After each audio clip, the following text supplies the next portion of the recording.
자, 우리 다른 광고 없으시면 우리 하나님 말씀 같이 보시겠습니다.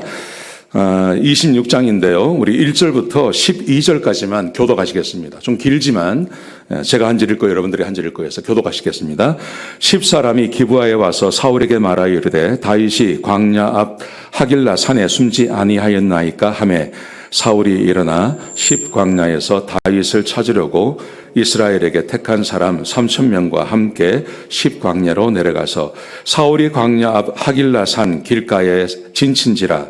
다윗이 광야에 있더니 사울이 자기를 따라 광야에 들어옴을 알고 이에 다윗이 정탐꾼을 보내어 사울이 과연 이런 줄 알고 다윗이 일어나 사울이 진친 곳에 이르러 사울과 넬의 아들 군사령관 아브넬이 머무는 곳을 본즉 사울이 진영 가운데 누웠고 백성은 그를 둘러 진쳤더라. 이에 다윗이 햇사람 하미 에멜렉과 수리아의 아들 요압의 아우 아비새에게 물어 이르되 누가 나와 함께 더불어 진영에 내려가서 사울에게 이르겠느냐 하니 아비새가 이르되 내가 함께 가겠나이다. 다윗과 아비새가 밤에 그 백성에게 나아가 본즉 사울이 진영 가운데 누워 자고 창은 머리볕 땅에 꽂혀 있고 아브넬과 백성들은 그를 둘러 누웠는지라. 아비새가 다윗에게 이르되 하나님이 오늘 당신의 원수를 당신의 손에 넘기셨나이다. 그러므로 청하오니 내가 창으로 그를 찔러서 단번에 땅에 꽂게 하소서. 내가 그를 두 번 찌를 것이 없으리이다 하니 다윗이 아비새에게 이르되 죽이지 말라. 누구든지 손을 들어 여호와의 기름 부음 받은 자를 치면 죄가 없겠느냐 하고 다윗이 또 이르되 여호와께서 살아계심을 두고 맹세하노니 여호와께서 그를 치시리니 혹은 죽을 날이 이르거나 혹은 전장에 나가서 망하리라. 내가 손을 들어 여호와의 기름 부음 받은 자를 치는 것을 여호와께서 금하시나니 너는 그의 머리 곁에 있는 창과 물병만 가지고 가자 하고 다윗이 사울의 머리 곁에 창과 물을 가지고 떠나가되 아무도 보거나 눈치채지 못하고 깨어있는 사람도 없었으니 이는 여호와께서 그 둘을 깊이 잠들게 하셨으므로 그들이 다 잠들어 있었기 때문이었더라. 아멘. 우리는 지금 다윗에 대해서 함께 나누고 있습니다. 새벽마다 함께 말씀을 나누는데요. 우리가 다윗을 보면서 한 가지 부러운 것이 있습니다. 뭐냐 하면 어떻게 저런 믿음을 가졌나 하는 것입니다. 어떻게 저렇게 좋은 믿음을 가졌나 하는 거고 또 하나는 하나님께서 어떻게 저렇게 잘 도와주시나 하는 거예요. 저렇게 잘 도와주면 나도 저런 믿음 갖겠다 하는 그런 마음이 우리 가운데 있죠. 여러분 그런데 다윗이 그런 믿음과 그런 하나님의 도우심이 하루아침에 얻어진 것은 아닌 것 같아요. 왜냐하면 그에게도 사울을 통해서 10년 이상을 이렇게 훈련받는 기간이 있었거든요. 그러니까 하나님께서 그 기간을 통해서 다윗에게 가르치셨고 배웠다는 겁니다. 여러분 그게 뭐냐 하면 이겁니다. 우리 인생에 있어서 믿음이라는 것은 있어도 되고 없어도 되는 게 아니죠. 믿음은 어떤 거냐 하면 내가 이 믿음만 잘 붙잡고 살면 그러면 내 인생 절대로 안 망한다. 이 믿음만 붙잡고 가면 하나님께서 절대 나를 버리지도 아니하시고 하나님께서 나에게 필요한 은혜를 때마다 공급해 주신다 하는 그 믿음을 붙잡는 것. 여러분 이것이 저는 믿음 생활의 목표 중에 하나라고 생각합니다. 그렇지 않습니까? 우리가 하나님을 섬기면서 하나님을 믿고 섬기면서 다른 거 붙잡고 살면 안 되잖아요. 내가 뭐 내 직업을 붙잡는다든지 내 남편, 내 아내, 뭐 자식 이거 붙잡고 살면 되지 않지 않습니까? 내가 하나님을 붙잡고 살아야 되는데 하나님이 절대 나 안 버린다. 내가 하나님 안에서만 살면 주님이 나와 함께 하신다. 하나님을 이렇게 좀 이렇게 붙잡고 사는 그 믿음을 우리가 소유하면 얼마나 좋겠냐 하는 것이죠. 여러분 하나님께서 다윗을 통해서 다윗에게 이걸 가르치신 것 같아요. 자, 한번 보세요. 다윗의 믿음이 굉장히 견고합니다. 근데 이 견고한 믿음은 어디서 왔냐 하면 사울에 대한 정확한 정의라고 생각합니다. 사울이 누구냐 하는 것입니다. 사실 우리가 생각해 보면요. 사울은 다윗에게 있어서 적도 되지만 한편으로는 축복이었어요. 하나님께서 사울을 통해서 하나님께서 필요한 것을 다윗에게 다 가르쳐 주시는 거예요. 근데 다윗에게 사울이 누구냐? 이것은 내가 죽일 수 없는 사람이고 이런 정의를 우리가 지난 금요일로 함께 나누었습니다. 하나님께서 기름 부은 사람이고 하나님께서 세우신 왕이기 때문에 나는 절대 손대면 안 된다. 이게 사울에 대한 다윗의 어떤 정의 같은 거죠. 그리고 이것을요 목숨처럼 귀중히 여깁니다. 그래서 정말 이걸 지켜내는 겁니다. 이걸 지켜내고 그리고 하나님께서 그것을 지켜내는 다윗에게 은혜와 복을 더하여 주시는 것입니다. 자, 오늘 이 한 장면을 또 한번 보세요. 10사람들이요, 두 번째 다윗을 팔아먹습니다. 이 10사람들이 누구냐 하면 다윗과 동족이에요.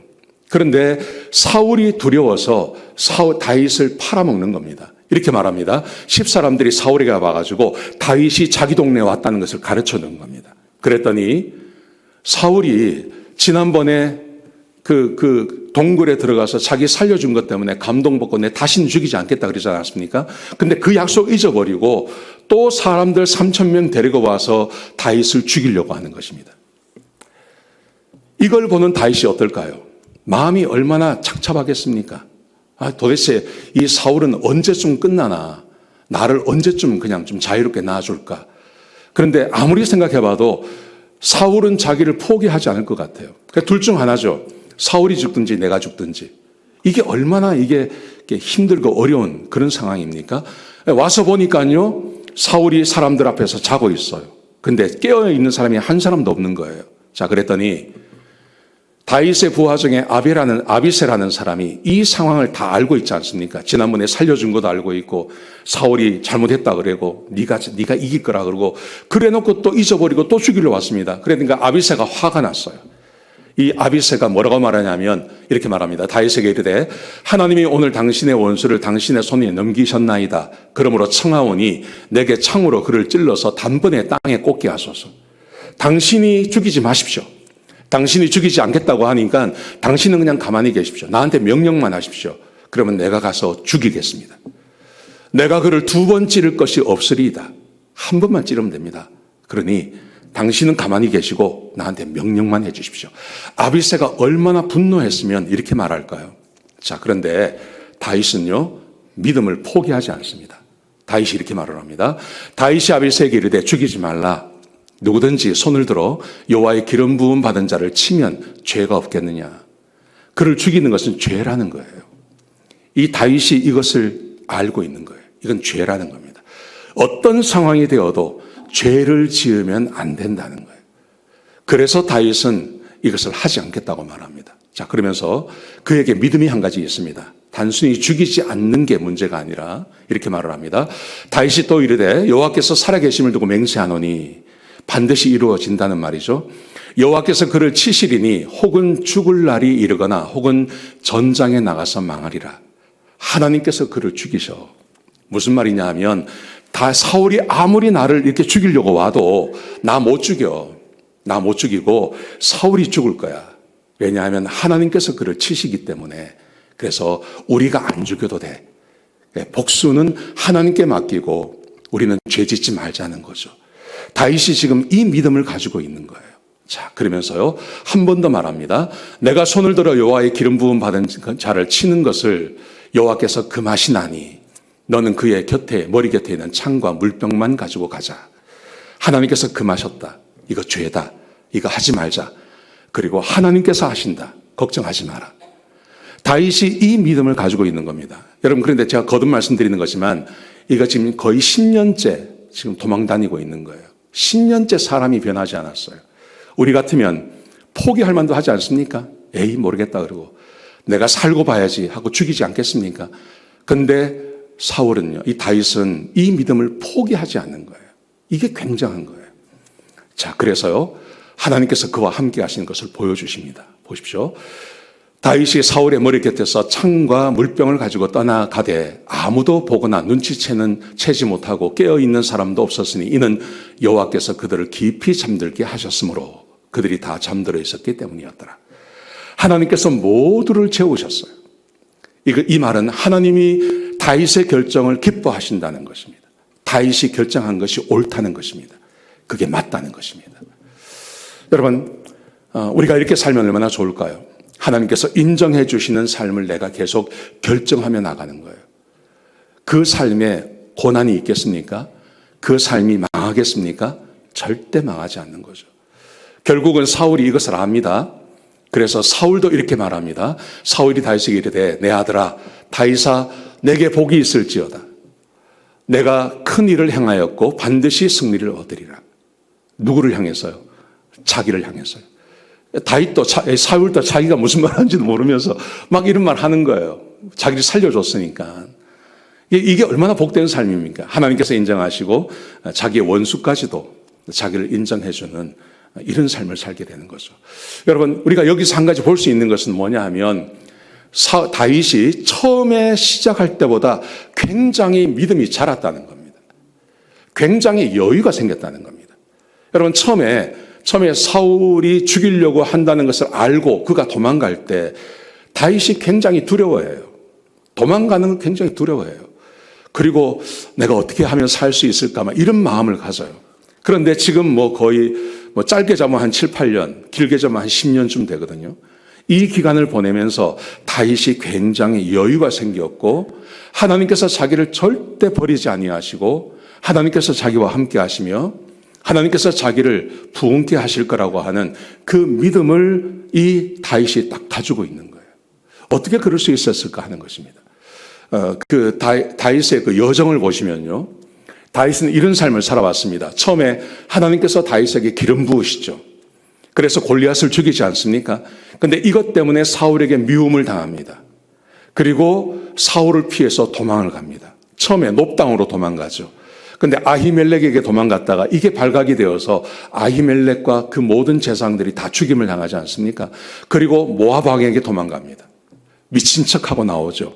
거기서 나와서 엔게디 광야로 가고 아둘람 굴에 숨어 들어가고 거기에 400명의 사람들이 모여오고 막 이런 일이 생겨나지 않습니까? 그리고 바란 광야로 도망갑니다. 그리고 오늘 이 10광야까지 도망오는 거예요.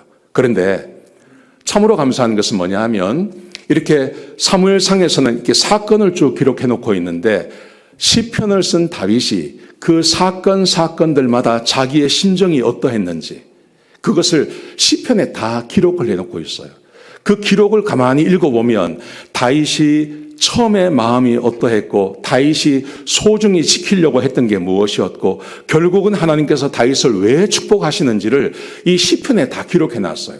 제가 그것을 몇 편만 보여드리겠습니다. 자, 보시기 바랍니다. 처음에 시편 52편에 보시면 이게 뭐냐 하면요. 도액, 그러니까 놉당으로 도망을 갔을 때 그때 아히멜렉이라고 하는 제사장이 살려주지 않습니까? 그에게 떡도 주고 그 칼도 주고 이렇게 합니다. 그때 그걸 보고 있던 이 도액, 이 에돔 사람 이 도액이 이것을 사울에게 가서 일러버려요. 그래서 사울이 와서 제사장들을 다 죽여버리는 거예요. 이 사건을 당한 다음에 이 다윗이 이 시편을 씁니다. 자, 이게 초창기입니다. 자, 어떻게 쓰는지 보세요. 포악한 자요. 포악한 자가 누구냐면 도액입니다. 포악한 자요. 내가 어찌하여 악한 계획을 스스로 자랑하는가? 하나님의 인자하심은 항상 있도다.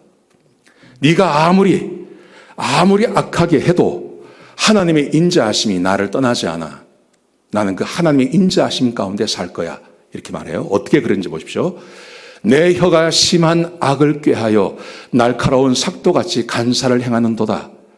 여기 가서 이 말하고 저기 가서 이 말하고 다윗이 하지 않는 일까지 사울에게 일러서 사울이 분노해서 그 제사장들을 다 죽여버리는 이런 일이 벌어지지 않습니까? 그러니까 그 혀를 심한 악이라고 말하는 겁니다. 내가 선보다 악을 사랑하고 너는 남을 해치는 사람이다. 그러면서 왜 그러는지를 이 다윗이 이렇게 말을 합니다. 이 사람은 하나님을 자기 힘으로 삼지 아니하고 오직 자기 재물의 풍요로움을 의지하며 이 도액이라는 사람이 어떤 사람이냐면 하나님을 두려워하는 사람이 아니에요. 자기의 부유함, 자기의 권세. 그래서 이것을 위해서 제사장들을 서슴없이 다 죽여버립니다. 거기다가 다윗을 사울에게 팔아버립니다. 이 사람이 이렇게 사는 사람이에요. 하나님을 의지하기보다는 재물이나 권세나 돈을 의지하고 사는 사람이라고 말합니다. 자, 그러면서요, 다윗을 보십시오. 그러나 나는 하나님의 집에 있는 푸른 감람나무 같으며 나는 하나님의 인자하심을 믿고 살아. 너는 돈을 믿고 살고 권세를 믿고 살지만 나는 하나님의 인자하심을 믿고 살기 때문에 나는 적어도 하나님의 집에 심겨진 푸른 감람나무 같은 사람이야. 그래서 나는 입이 마르지 않고 입이 청청하게 난 그렇게 살 거야. 다윗이 이것을 고백하는 겁니다. 하나님을 의지하고 사는 게 진짜 사람의 삶이라는 것을 그가 고백하고 있는 것입니다. 이게 초창기입니다. 자, 그 다음 보십시오. 시편 34편에 가시면요, 아비멜렉 앞에서 미친 척하고 도망 나왔을 때요, 이게 모압 왕 아비멜렉을 말하는 겁니다. 그때 미친 척하고 살아서 나왔습니다. 살아서 나와서 이 시편을 쓴 겁니다. 그가 먼저 보십시오. 내가 여호와를 항상 송축하며 내 입으로 항상 주를 찬양하며 내 영혼이 여호와를 자랑할 것입니다. 하나님을 찬양합니다. 하나님을 찬양합니다. 이렇게 말합니다. 왜냐하면 보세요. 내가 여호와께 간구하며 내게 응답하시고 이 곤고한 자가 부르짖음에 여호와께서 들으셨도다. 여러분, 다윗이 얼마나 두려웠는지를 스스로 말하는 거예요. 거기 모압 땅에 살라고 들어갔는데 그 모압 왕 앞에 갔더니 신하들이 자기를 알아보는 거예요. 저 사람이 유다의 왕입니다. 저 사람이 블레셋의 그 골리앗을 죽인 사람이고요. 저 사람이 만만을 죽인 사람입니다. 저 사람 죽여야 됩니다. 막 신하들이 그렇게 말하는 거예요. 딱 죽게 생긴 겁니다. 왕이 그래? 저 죽여. 그러면 끝나는 겁니다. 내가 간구하며 이 곤고한 자가 소리내어서 기도는 못하지만 그런 상황이 딱 왔을 때 이 다윗이 하나님 앞에 속으로 간구하고 기도했더니 하나님께서 들어주시고 살 길을 열어주셨다는 것입니다. 그게 뭡니까? 미친 척하는 거예요. 너 빨리 미친 척해라. 침 질질 흘리고 벽에다가 머리 대고 그적거리고 막 그랬더니 야야 저거 미쳤다. 내보내라. 그리고 살아난 거예요. 내가 하나님께 간구하며 주께서 응답해 주셨고 이 곤고한 자가 부르짖음에 주께서 들으셔서 모든 환난에서 나를 구원해 주셨습니다. 다윗이 그렇게 고백하는 거예요. 그러면서요 이렇게 말합니다. 자기가 그렇게 살아난 다음에 자기와 함께 있는 사람들에게 자기처럼 살기 위해서 해야 할 일이 있다고 말합니다. 이렇게 말합니다. 너희 성도들아 여호와를 경외하라. 그를 경외하는 자에게는 부족함이 없도다. 내가 왜 살아났냐 하면 하나님을 경외했기 때문에 내가 살아났어. 이 말을 하는 겁니다. 그러면서 그 유명한 말을 하죠. 젊은 사자는 궁핍하여 줄일지라도 여호와를 찾는 자는 모든 좋은 것에 부족함이 없도다. 여러분, 젊은 사자가 궁핍하여 줄이는 경우가 있습니까? 거의 없습니다. 거의 없습니다. 아프리카에 있는 그 사자가 살고 하는 그 다큐멘터리를 보면요. 동물들에게 위기는 언제냐면 건기 때예요. 건기가 되면 물이 마릅니다. 그러면 그 물 조그마한 거 먹으려고요. 이 모든 초식 동물들이 다 모이는 거예요. 근데 그렇게 건기가 오면 초식 동물들한테는 위기지만 이 사자한테는요, 완전 잔칫날이에요. 그때는 뭐 이렇게 잡으러 다닐 필요도 없어요. 그냥 가만 누워 있다가 그냥 배고프면 가서 잡아 먹으면 돼요. 다 모여 있으니까. 근데 사자가 언제 굶주리냐 하면 이 초식 동물들이 건기가 길어지면서 다 죽는 거예요. 다 죽고 나면 제일 마지막에 사자가요, 이제 굶주리는 거예요. 그런데 보십시오. 여호와를 찾는 자는 모든 좋은 것에 부족함이 없다는 말은 아무리 환경이 힘들고 어려워도 끝까지 하나님께서 공급해 주시기 때문에 살아남는다는 말입니다. 하나님을 경외하는 것이 그렇게 중요하다는 것입니다. 하나님을 경외하는 게 뭘까요? 자, 그 다음 말씀 보시면 생명을 사모하고 연수를 사랑하며 복받기를 원하는 사람이 누구뇨? 생명을 사모하고 죽기를 원치 않고 연수를 사랑하며 오래 살기를 원하며 그렇게 사는 동안 하나님의 복을 받기를 원하는 사람이 누구냐? 하나님을 경외해야 되지. 근데 그 하나님을 경외하는 것이 뭡니까? 내 혀를 악에서 금하며 내 입술을 거짓에서 금할지어다. 악을 버리고 선을 행하며 화평을 찾아 따를지어다. 악한 것 하지 말고 거짓말 하지 말고 선을 행하며 그렇게 살라는 겁니다. 여러분, 이게 누구를 향해서 하는 말입니까? 다윗이 아무리 힘들고 어려워도 자기는 이거 안 했다는 겁니다. 악을 행하지 않았다는 겁니다. 거짓말하지 않았다는 겁니다. 그리고 선을 행하려고 화평하려고 자기가 애썼다는 거예요. 이게 하나님을 경외하는 것이었고 자기가 그렇게 하나님을 경외하니 하나님께서 자기를 살려주셨다고 고백하는 거예요. 아멘이시죠? 자, 여기서 다윗이 우리가 곰곰이 봐야 할 것이 있습니다. 다윗이 붙잡고 가는 게 뭔지를 보셔야 됩니다. 단순히 하나님을 믿는다, 하나님을 경외한다는 말이 무슨 말인지를 보셔야 됩니다. 그게 뭐냐 하면 선을 행하는 거예요. 악하게 살지 않는 거예요. 사울을 죽이지 않는 거예요.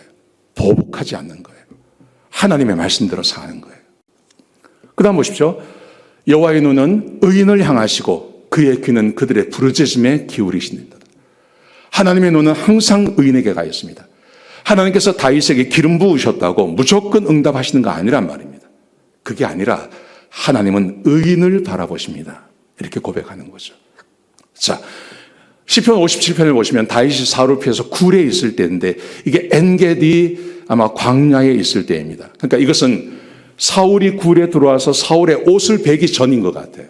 그 전에 다윗이 이 글을 썼습니다. 근데 이때는 언제냐면 사울이 다윗을 죽이려고 3,000명을 풀어놓은 겁니다. 그래서 죽이려고 압박해 올 때 그때 이 글을 썼습니다. 이렇게 말합니다. 하나님이여 내게 은혜를 베푸소서, 내게 은혜를 베푸소서. 내 영혼이 주께로 피하오되 주의 날개 그늘 아래에서 이 재앙들이 지나기까지 피하리이다. 지금 위기가 왔다는 겁니다. 그래서 하나님 좀 날 좀 살려주십시오. 살려주십시오. 이 고백을 하고 있는 것이죠. 내가 지존하신 하나님께 부르짖으며 곧 나를 위하여 모든 것을 이루시는 하나님께로다. 하나님께 자기를 살려달라고 부르짖는 것입니다. 살려주십시오. 살려주십시오. 나 좀 살려주십시오. 왜냐하면 사울이 지금 엔게디 광야 전체에다가 3,000명을 풀어가지고 지금 다윗을 찾고 있는 겁니다. 나 좀 살려달라고 말하죠. 3절에 보시면요. 근데 그가 하늘에서 보내사 나를 삼키려는 자의 비방에서 나를 구원하실지라. 하나님이 그의 인자와 진리를 보내시리로다. 근데 하나님께 기도하는데 자기 마음 가운데 한 가지 확신이 서는 겁니다. 뭐냐 하면 인자와 진리로 자기를 구원하실 거라는 거예요. 인자가 뭡니까? 하나님께서 베푸시는 은혜입니다. 진리는요, 하나님의 말씀입니다.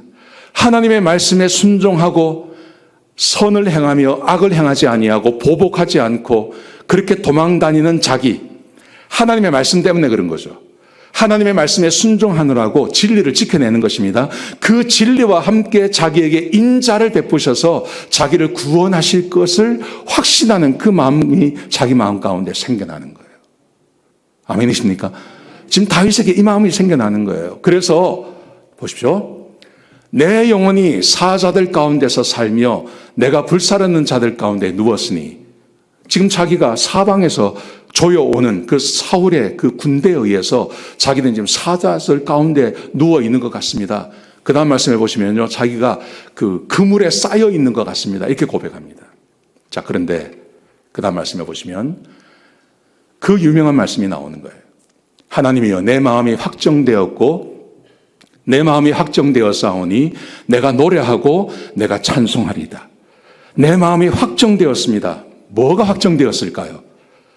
사울이 아무리 나에게 와도 자기가 하나님의 선하심과 하나님의 말씀에 순종하면 자기가 죽지 않을 거라고 하는 그 마음의 확정이 자명 가운데 생겨났다는 겁니다.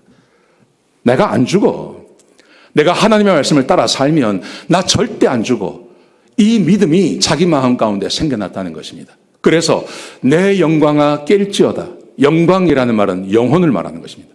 내 영혼아 깰지어다. 비파야 수금아 깰지어다. 내가 새벽을 깨우리로다.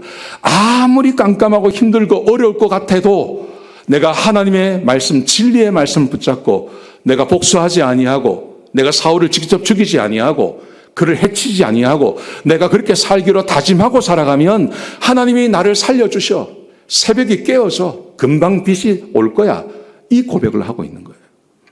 주여 내가 만민 중에서 주께 감사하며 문나라 중에서 주를 찬송하리이다.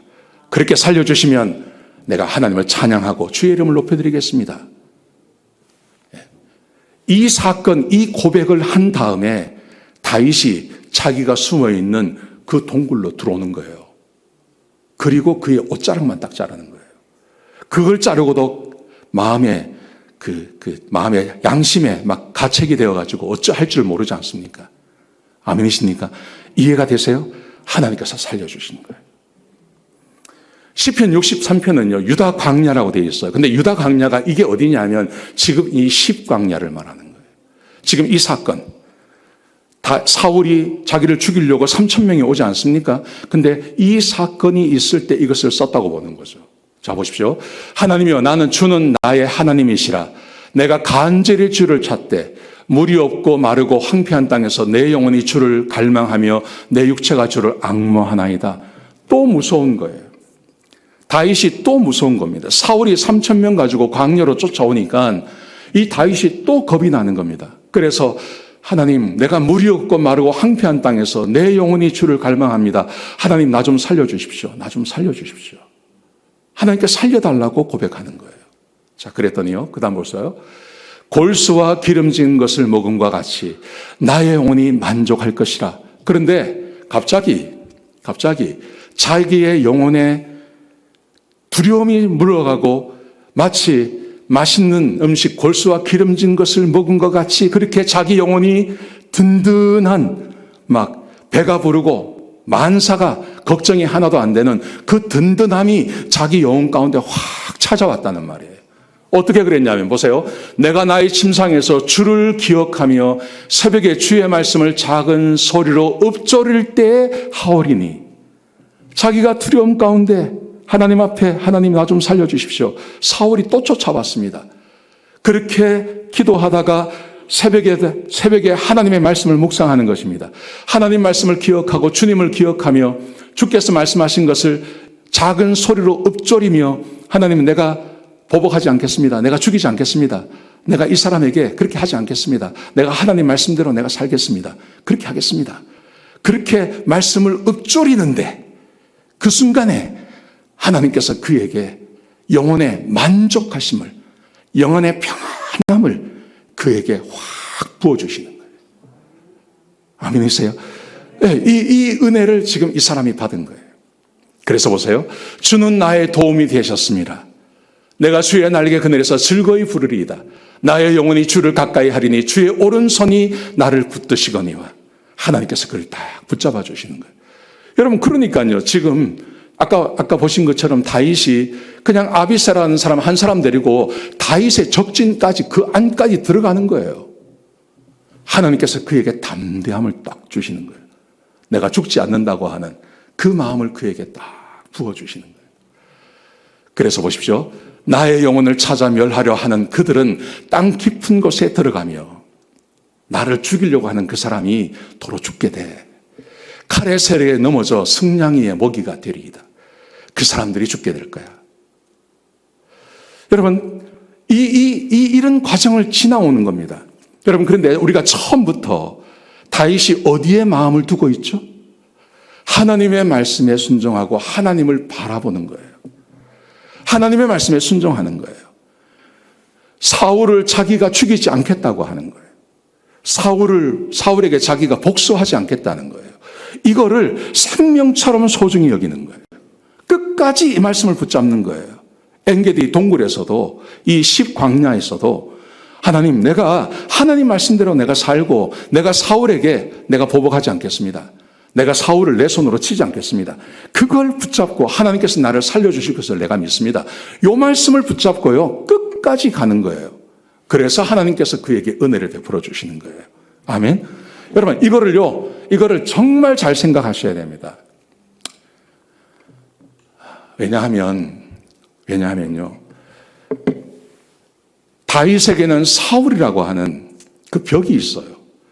그 벽을 내가 어떻게 대하느냐에 따라서 그래서 이 다윗의 인생이 달라지는 거예요.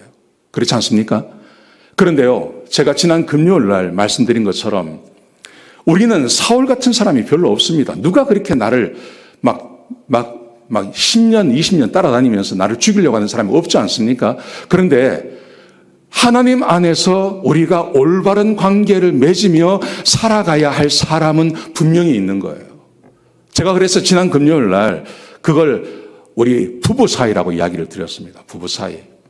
제가 이 말씀을 가만히 묵상하다가 무슨 생각이 들었냐 하면 다윗에게 사울이 있다면 우리 남자들에게 말입니다. 우리 남자들에게 그 사울 같은 존재가 누구죠? 내가 가만히 생각하니까 우리 집사람 같은가, 우리 집사람. 막 무섭잖아요. 딱 나타나시면 무섭잖아요.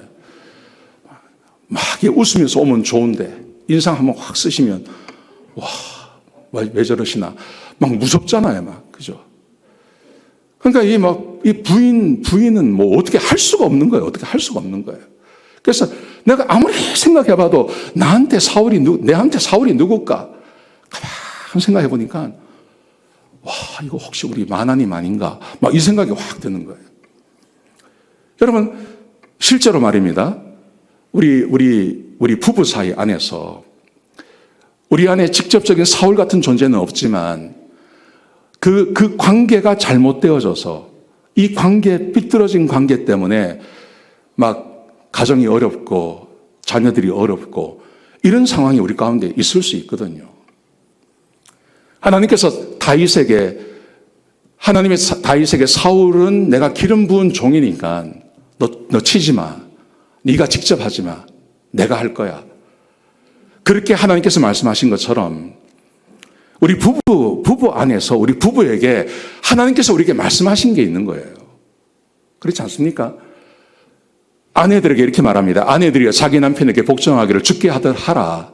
이는 남편이 아내의 머리됨이 그리스도께서 교회의 머리됨과 같음이니 그가 바로 몸의 구주시니라. 아내들에게 남편은 어떤 존재냐 하면 교회의 머리가 그리스도인 것처럼 우리 아내들의 머리가 내 남편이라는 거죠. 제가 지난 금요일날 다 말씀드렸습니다. 이것은 어떤 의미냐 하면 교회에 그리스도께서 머리가 되지 아니하시면 교회가 아니지 않습니까? 교회의 머리는 그리스도신데 만약에 교회의 머리가 그리스도가 아닙니다. 그리고 거기에 다른 것이 올라와 있으면 우상이 될 것이고 그리고 그리스도께서 그리스도를 우리의 교회의 머리로 인정을 안 하면 머리 없는 그런 존재가 되는 것이죠. 교회의 의미가 없는 것이죠. 그런 것처럼 우리 아내들에게 남편이 머리가 되지 아니하면 그러면 분명히 거기는 남편 대신에 다른 것이 올라가 있을 것입니다. 그러면 그것은 우상 숭배하는 거예요. 아니면 이런 분들 계시지 않습니까? 혹 내가 오늘부터 이 인간은 절대 내 남편이라고 생각 안 한다. 내가 같이 살아는 주지만 내가 이 인간은 내가 절대 내 남편이 아니다. 그럴 수 있습니다. 많습니다. 그런 사람들. 여러분, 그러면 뭐가 되죠? 머리 없는 사람이 되는 거예요. 그럼 나는 도대체 누구란 말입니까? 그러니까 아내들에게 남편은 어떤 존재냐 하면 여기서 강조하는 것은 제일 소중한 존재라는 것입니다. 가장 소중한 존재, 나를 있게 해주는 가장 소중한 존재라는 것이죠. 그런데 이 아내들이 남편을 그렇게 소중하게 생각하지 않아요. 여러분, 이게 제대로 되지 않으면 다윗이 사울을 만약에 죽인다. 이거 감당이 안 되는 거죠. 다윗이 사울을 죽였으면요, 어떻게 됐을까요? 왕 될 수 있었을까요? 아마 힘들었을 것입니다. 근데 다윗이 다윗 될 수 있었던 것은 다윗이 사울을 내 왕이고 하나님의 기름 부으신 분이고 자기를 10년 동안 쫓아다녔지만 끝까지 그를 살려주고 자기는 도망다니고 끝까지 내 왕이라고 이야기하고 그것 때문에 하나님께서 그를 왕 삼아주시고 그 이후의 모든 삶을 가능케 해주신 거 아닙니까? 여러분, 우리가 부부로 살아가면서 부부가 되어서 살아간다는 말의 의미는 어떤 의미냐 하면 하나님께서 그 두 사람을 통해서 축복해주고 싶은 것이 분명히 있습니다. 그 아내에게 복을 주는 게 있고 남편에게 복을 주는 게 있고 자녀들에게 복을 주는 게 있는데요. 그런데 그것을 하기 위해서 제일 기본이 뭐냐 하면 아내가 남편을 소중히 여기라는 거예요. 네? 소중히 여기라는 거죠. 마치 그리스도께서 교회가 그리스도의 말씀에 순종하고 그렇게 하는 것처럼요. 우리 머리를 내가 소중히 여기는 것처럼 그렇게 아내가 남편을 소중히 여길 때 그때 아내를 통한 그 남편을 통한 복이 우리 가운데 임한다는 거죠. 제가 이거 길게 이야기 안 하겠습니다. 또 보십시오. 남편들에게 말합니다. 남편들아, 아내 사랑하기를 그리스도께서 교회를 사랑하시고 그 교회를 위하여 자신을 주심과 같이 하라. 제가 지난 금요일에 말씀드렸습니다. 무슨 말이냐 하면 간단하게 이겁니다. 남편들은 아내만 사랑해야 된다는 거예요. 그리스도께서는 교회만 사랑하십니다. 세상 모든 사람을 다 사랑하신다고 아시면 곤란합니다. 그렇지 않습니다. 성경에 보시면 하나님께서는 선택한 하나님의 백성들만 사랑하십니다. 그들을 위해서 십자가에 돌아가셨습니다. 그리스도께서는 다른 사람 사랑하지 않습니다. 나만 사랑하십니다. 그리스도께서 나를 사랑하신 것처럼 남편이 사랑해야 될 사람은 아내 한 사람이라는 거예요. 남편들은 아내만 사랑해야 된다는 거예요. 옆집 아줌마 사랑하면 안 된다는 거예요. 지나가는 여자 사랑하면 안 된다는 거예요. 아내보다 더 사랑하는 존재가 있어서는 안 된다는 거예요. 골프를 더 사랑하면 안 된다는 거예요. 자기 일을 더 사랑해도 안 된다는 거예요. 아세요? 제가 이렇게 자신 있게 이야기하고 싶은 것은 여기 우리 집 사람이 없기 때문에 내가 이야기를 하는 거예요. 남편들은 아내를 제일 사랑해야 되는 거예요. 그래야 가정의 관계가 맺어지는 거예요. 이 두 사람입니다. 아내는 남편을 소중히 여겨야 돼요. 소중히. 귀중하게 생각해야 되는 겁니다. 내가 지금도 기억나요. 저는 머리가 좀 이렇지 않습니까? 그래서 나는 샴푸를 좀 좋은 걸 쓰고 싶어요. 샴푸를. 그래서 월마트에 가서 우리 이 동네 이사 왔어요. 월마트에 처음 가서 이 동네에서 처음 이제 이 샴푸를 사는 날이야. 그래서 내가 이렇게 보고 있다가요. 좀 비싼 게 좋은 거 아닙니까? 그 비싼 걸 딱 골랐어요. 우리 사람은 그거 사지 말래요. 그거 내려놓으래. 그거 내려놓고 평소에 쓰던 거 살아요. 그 1불짜리 팬틴인가 뭔가 그거 왜 바꾸려고 그러냐. 바꾸면 안 된대. 요거 사래. 그걸 내가 샀어요. 그 다음에 뭘 사러 갔냐. 우리 개 샴푸를 사러 갔어요. 우리 집 사람이 16불짜리. 가격도 안 잊어버려. 16불짜리. 나 1불짜리 이 머리 1불짜리 사는데 우리 집 사람은 개 사는데 16불짜리를 사는 거야. 내가 그날 무너진 거 생각하면요. 내가 그래가지고요. 내가 어디 가서 그 이야기를 했어요. 그랬더니 그때 그 옆에 있던 집사님이 그 뷰티 서플라이 하는 집사님이 계셨어요. 그 다음 주에 당장 나한테 20불짜리 하나 갖다 주시더라고요. 남자 집사님. 내가 우리 집에 개 키울 때요. 내가 아주 좋아하는 그 10년도 넘은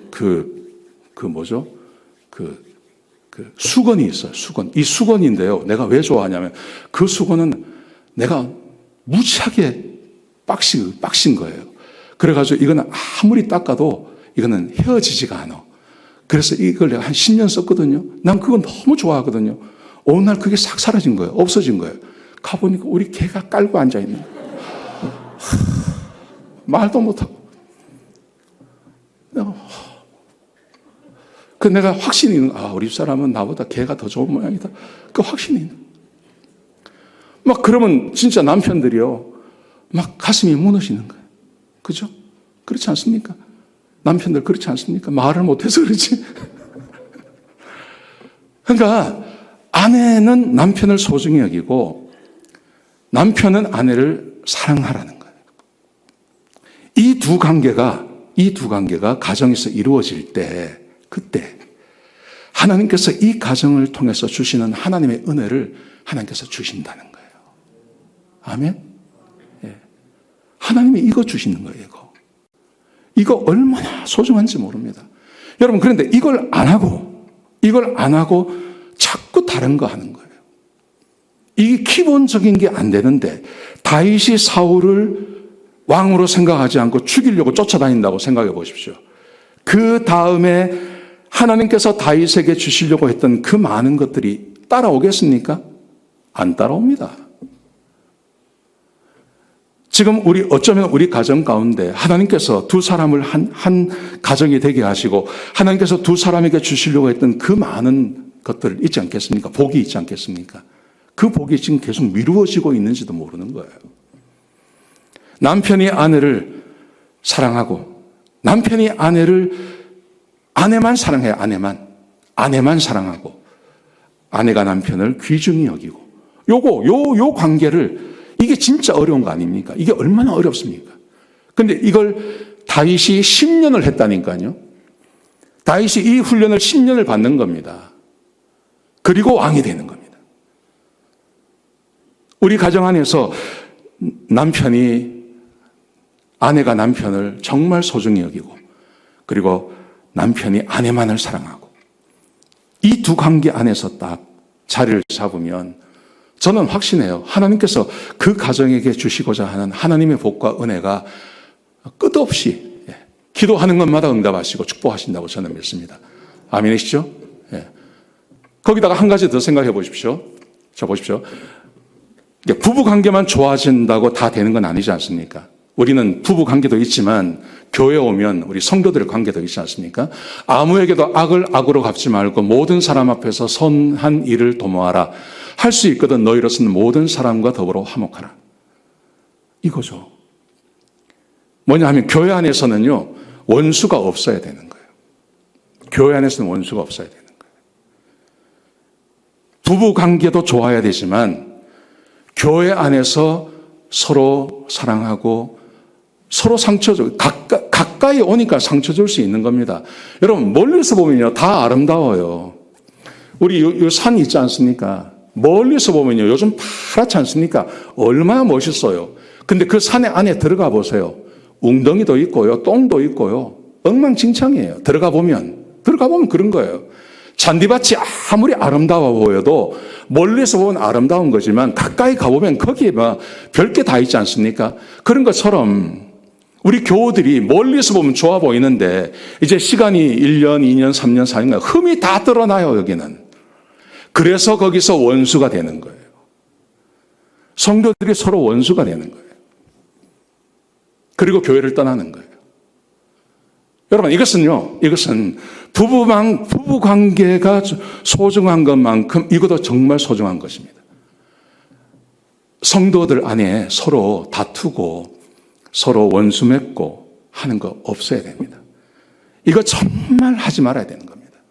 왜냐하면 한 사람이라도 내 마음에 걸림이 있고 한 사람이라도 누군가를 싫어하고 미워하고 그러잖아요. 그러면요, 기도 안 돼요. 부부 관계가 어려울 때 기도가 안 되는 것처럼 성도들 관계가 어려워지면 기도 안 됩니다. 기도 안 되는데 하나님께서 나와 함께 하신다는 증거가 어디 있습니까? 다윗이 끝까지 사울을 하나님께 의탁한 것처럼 저와 여러분의 삶 가운데도 이런 관계가 맺을 때, 우리 성도들 가운데 이런 문제가 생겼을 때 하나님께 의탁하고 내가 풀어주고 나는 원수 맺지 않고 할 수 있으면 좋은 얼굴로 대하는 게 우리 가운데 필요한 것입니다. 이게 가장 기본입니다.